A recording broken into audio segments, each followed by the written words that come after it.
Coming up, Tzu Chi volunteers in the United States hold a winter aid distribution at an elementary school in Chicago. Celebrating the upcoming Lunar New Year with Tzu Chi, the chief minister of Malacca also joined in Tzu Chi's year-end event. Welcome to DaAi Headlines. I'm Marilee Shoda. Thank you for joining us. We begin today's program in China, where Tzu Chi volunteers from 3 regions visited Liaoning's Qingyuan County to hold a large-scale aid distribution for the local poor residents.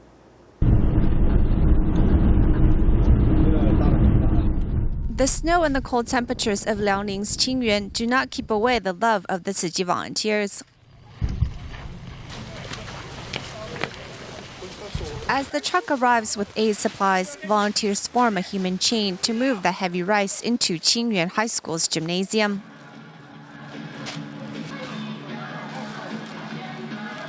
This is the largest aid distribution in the past 3 years, with 115 volunteers participating to help 52 families. You can say I began with a guarded heart to understand and observe Tzu Chi's actions. However, after each and every activity, I began to acknowledge their ways, and now I'm very respectful of their spirit and actions. Tzu Chi's love for the impoverished in Qingyuan has made an impression on the director of the high school. When Fushun City was severely flooded and central Qingyuan County was affected by the severe rainstorm in August of 2013, Tzu Chi lent a hand to help. The year after that, Tzu Chi held a financial aid distribution for impoverished students, which has continued since. During the scholarship distribution this year, children and parents had an opportunity to bond with one another, helping to improve their relationship with each other.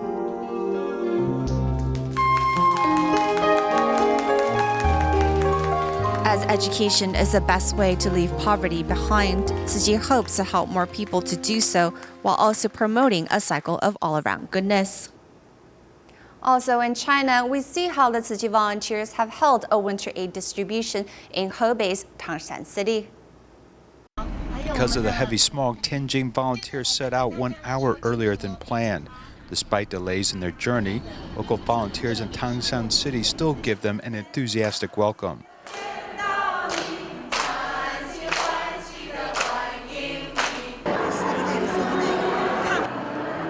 Prior to the aid distribution, volunteers deliver scholarships to 19 impoverished students, encouraging them to study hard.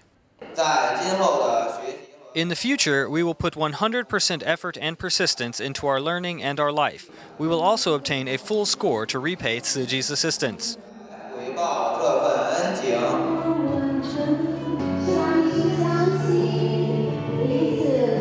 This is the second year that Tzu Chi has hosted a winter aid distribution in Tangshan. To avoid the cold weather outside, the distribution site was moved indoors, warming everyone's heart. I feel quite happy after receiving these supplies. I kept crying because I was very happy. It's time to buy rice and noodles since the Lunar New Year is coming. We thank Tzu Chi for giving us rice and noodles. Wish you a happy new year and good health. Apart from Tianjin's volunteers, local residents also volunteer at the distribution. Since one person's strength is weak, we can work together with the public so that we will have opportunities to help more people. Every time I volunteer, I feel very happy. I can feel that this atmosphere is great, and I have been influenced. I think in the future I will do good more often. It does good to me since I can learn a lot from this environment. Each Tzu Chi volunteer has given us something that is full of love and positive energy. To us, this is worth learning. After receiving Tzu Chi's assistance in this winter aid distribution, all of the impoverished residents now feel blessed and loved. Moving to the United States, the Tzu Chi Chicago chapter went to the James Ward School with winter aid items for poor students. This act of love was also a good teaching moment for the teachers at the school.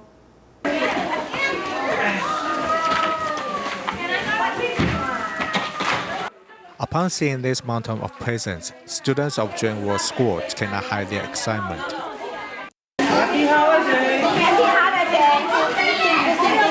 These students came from disadvantaged families. Tzu Chi volunteers in Chicago prepare books, gloves, and other winter clothing for them. This act of love is the best teaching moment for teachers at the school.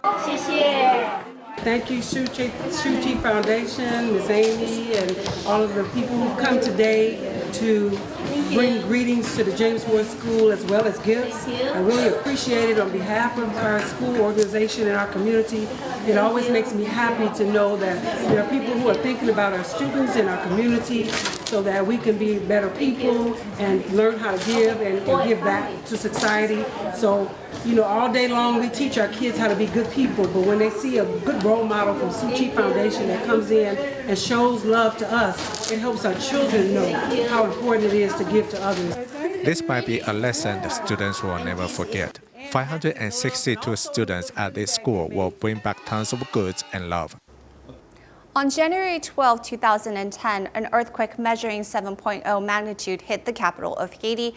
In the past 7 years, the pace of reconstruction has been slow, with man-made disasters and political instability contributing to its economic downfall. These factors have forced the country to the verge of collapse.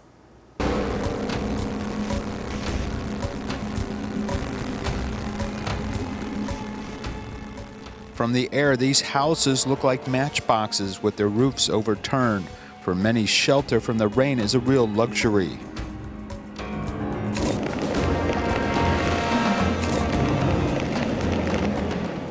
In early October 2016, as Hurricane Matthew ravaged Haiti, many residents survived but lost everything. The storm claimed 800 lives and more than 1 million people were affected, or about 10% of Haiti's population. Areas were being razed to the ground with water, electricity, and traffic all interrupted. It's rare to see such a large storm, as aid came from all over, with Taiwan government also donating $200,000 in emergency relief. International aid poured in after Hurricane Matthew, as Jeremy and other places lacked supplies such as water, antibiotics, and anesthetics. Delays in rescue and search seems to be the norm in Haiti due to political turmoil, with the president repeatedly changing. Along with frequent earthquakes and an average of 6 hurricanes a year, have led the nation to become weak.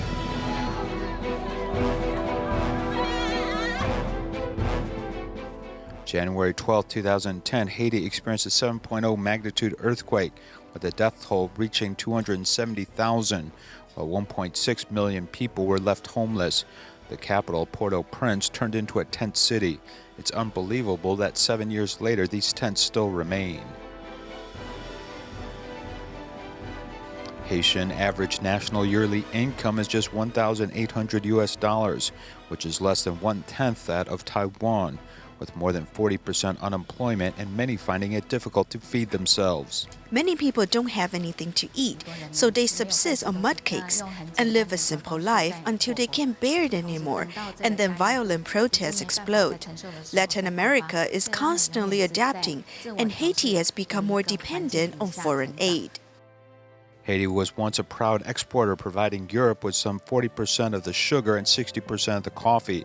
At the end of the 18th century, it was France's most affluent colony in the Western Hemisphere, known as the Pearl of the Antilles. It also became the first black republic, though its development came in stark contrast to neighboring Dominican Republic. Because the Dominican Republic has developed economically, there's a big difference between the east and west side of the island. With Haiti always wanting to break free of shackles, but forgetting how to build a democratic society. According to the World Bank, Haiti's gross domestic product is $8.7 billion, which is only 1/7 that of Dominican Republic's $64 billion. Dominican Republic's economic development in Latin America is among the best, but Haiti is one of the Western Hemisphere's poorest countries. In the event of disaster, Haiti is always looking for international aid, which aggravates the cycle of poverty, continuing to tarnish their name. Tzu Chi volunteers in Malacca, Malaysia recently hosted a yearly event to celebrate the upcoming Lunar New Year. The Chief Minister of Malacca also came on site to celebrate the festive holiday and seized the chance to promote vegetarianism. The Chief Minister of Malacca, Malaysia, is attending the reunion banquet, and he's here to promote vegetarianism. Today we enjoy veggies together. I hope that we will not only adopt a meatless diet for one day, but we will continue to go vegetarian every day. Representatives from a variety of organizations also came on site to celebrate the New Year, along with care recipients of 3 different races. I think Tzu Chi is very devoted, so I feel a lot of warmth and love.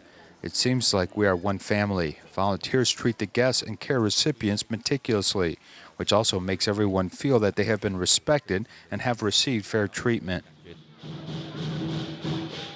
The event has a festive atmosphere where each care recipient is treated as a VIP, allowing them to taste delicious vegetarian food while enjoying the upcoming holiday. Volunteers cooked the food for us. We have never experienced this kind of treatment before. I asked a Tzu Chi sister to have a seat, but she said that since we were the guests today, she would serve the food for us. As the year-end ad distribution, Tzu Chi volunteers educate care recipients that every little helps by utilizing videos and dramas. After joining with Tzu Chi, I discovered that some people lost their legs while others live with almost nothing. Many people are even poorer than me. Now I think I can help Tzu Chi by saving some money in the coin bank. After it is full of money, I can donate it to Tzu Chi and help the needy. We are already very poor, but they are even poorer than us. Since people helped us before, now we want to help others. With everyone's good deeds and love, people can happily reunite to celebrate the Lunar New Year, making the year of 2017 a meaningful one. At the same Lunar New Year event hosted by Tzu Chi volunteers in Malacca, 466 volunteers were mobilized to serve the care recipients. Among them, some were former care recipients who participated as a volunteer to reciprocate the love they have received. As the year-end ad distribution in Malacca, Malaysia, 466 volunteers happily welcomed the care recipients to have a reunion with the Tzu Chi family. A care recipient, Devani, who usually repays Tzu Chi by doing recycling, has brought her family to celebrate the upcoming Lunar New Year. I used to live a difficult life before because my husband was not by my side and I had difficulties providing 3 meals for my children. Now with Tzu Chi's assistance, everything has improved. I am very happy. Lim Xiuhua used to be a care recipient because in the past, her husband needed to undergo dialysis. This time, she actively helps out as a staff member. I'm able to return here and help out, so I feel very happy. Repaying Tzu Chi makes me quite happy. Originally, this care recipient was singing to help liven up the atmosphere, but he actually cherishes the memory of a Tzu Chi volunteer, Ouyang Shunpeng, who passed away last month. It seems like I have lost one uncle to accompany me enjoying the New Year because he was always here over the past years. He was very devoted and never boasted to people the assistance he gave me. He was truly helping the needy. Though everyone has different stories, they still share the same love. Next, we meet Jiang Yongxu, who was paralyzed from the chest down since the age of 20, and subsequently he has laid in bed at home for 12 years. Intervention by volunteers convinced him to go to the Taichung Tzu Chi Hospital to undertake rehabilitation. Now he uses the internet to sell goods and care for himself. And another individual is Dai Chunxiang, who suffered a childhood car accident which left her right foot injured. And without proper medical treatment, it led her to walk with difficulty, which also affected her other foot. After 30 years, she finally received treatment at the Taichung Tzu Chi Hospital, and with necessary rehabilitation, she has made a lot of progress.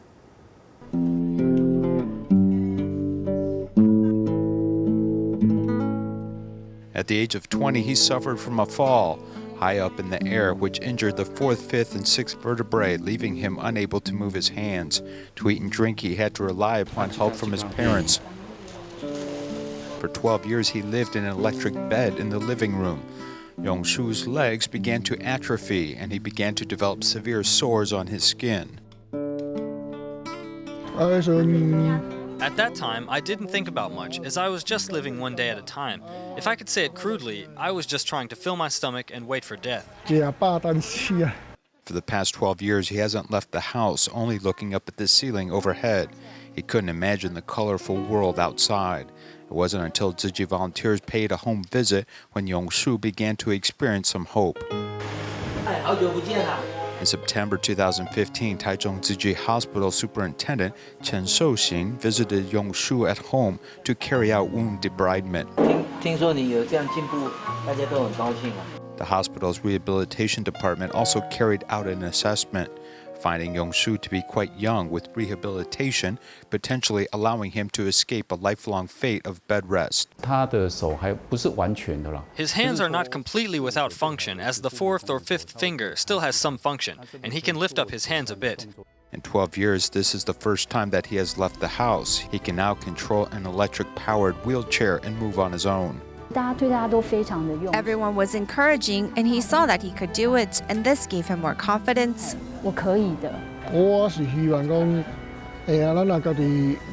I would like to rehabilitate myself so that I could go out and sell dried fruit, as I want to become self-reliant.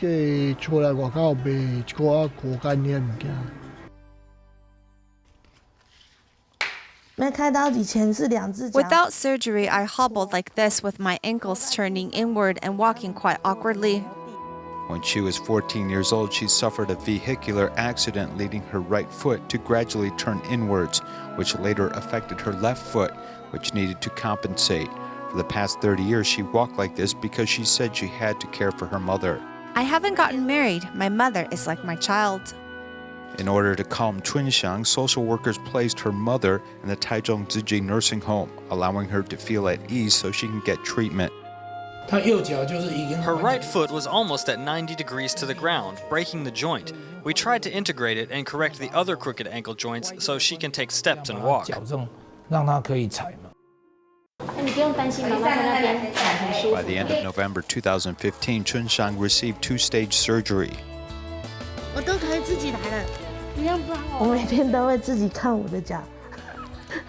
I look at my feet every day, and although they are swollen, I can still see them. They didn't listen before, but now they listen. After 33 years, my feet can finally touch the ground.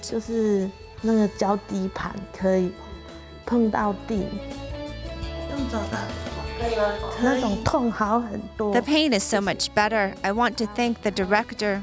I can't really speak beautiful words. I can only say thank you, and I am grateful.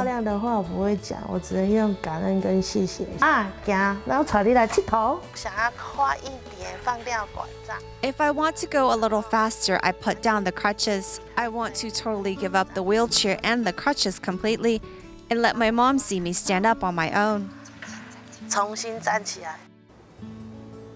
In our next report on keeping healthy as we age, we'll look at a heart problem that many people suffer from, known as aortic stenosis, which results from a calcification of the aortic valve. This is the sound of a small baby's heartbeat. It is also the first sound any of us ever made in life. As we grow, that tiny dark spot will grow into a strong human heart. On average, a human's heart will beat around 100,000 times in a single day. Every hour, the heart pumps around 284 liters of blood for the body, all of which will pass through the important aortic valve. Our hearts are like a chamber, and the aortic valve is like a gateway to the rest of the body. All the blood goes to the aortic valve to be pumped back to the body, but it can never flow backwards through the aortic valve to re-enter the ventricle. To put it simply, the aortic valve is the exit spout for blood leaving the heart, and it can only manage outflow, never inflow. If this valve is ever damaged, it can have serious consequences and even cause heart failure. When the aortic valve becomes calcified, it can result in a lessening of the output of blood through the valve. This is called aortic stenosis, and once it occurs, people will be suffering from blood reflux, where up to 50% of blood outflow is blocked and creates a countercurrent. This means the heart must work twice as hard to maintain adequate blood flow, and heart failure is likely. When someone requires a replacement for their aortic valve, there are two categories of options, biological and mechanical. The biological variety uses the heart valves from pigs or cows, and they may last up to 12 years. On the other hand, the mechanical valve can last a lifetime, but a person will need to take anticoagulant medication for life. One benefit of the biological variety is that if it is damaged and blood flow capacity is reduced because the opening is more narrow, then we only need a tube to replace the old valve. However, if the mechanical type is implanted, it requires a new procedure to replace it. Before problems like aortic stenosis ever arise, keeping healthy to prevent such problems is the best option. People should maintain healthy habits like monitoring their blood pressure, blood sugar, and cholesterol. Regular health checks are also important because physicians may be able to detect murmurs and other signs of heart trouble early on. In our next piece on aortic stenosis and heart valve replacement, we will learn about the two surgical methods that doctors use in order to implant new heart valves in patients that suffer from calcification of their heart valves. From this X-ray image, we can see the heart of Mrs. Dung clearly. She is dealing with aortic stenosis and calcification. If she does not undergo a surgical operation soon, then she is likely to suffer from a stroke or a heart attack and likely death within the next 2 years. Her coronary is calcified, her aorta is calcified, and the aortic valve is calcified. It's all calcified. The original aortic valve flaps should be very thin, with about 0.5 millimeters. Sometimes they are not even 1 millimeter thick. The original valve flaps should be soft and flexible, but now they are stiff and won't open and close like they should. This leaves a gap between the flaps. In order to perform a valve replacement operation, the doctors require the use of cardiopulmonary bypass machine, which will keep blood flowing by rerouting flow away from the heart. When the heart is emptied of blood, then an incision is made and the valves can be exchanged.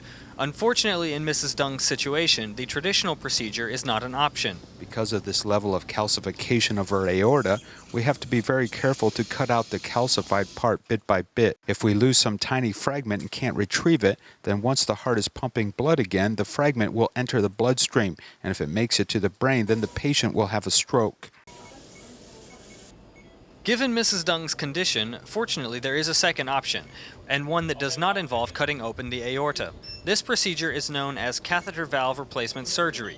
In this operation, the older damaged valve is not removed, but its flaps are simply pushed out of the way by a collapsible valve that is inserted using a catheter, through either a small incision in an artery or through the lower edge of the heart.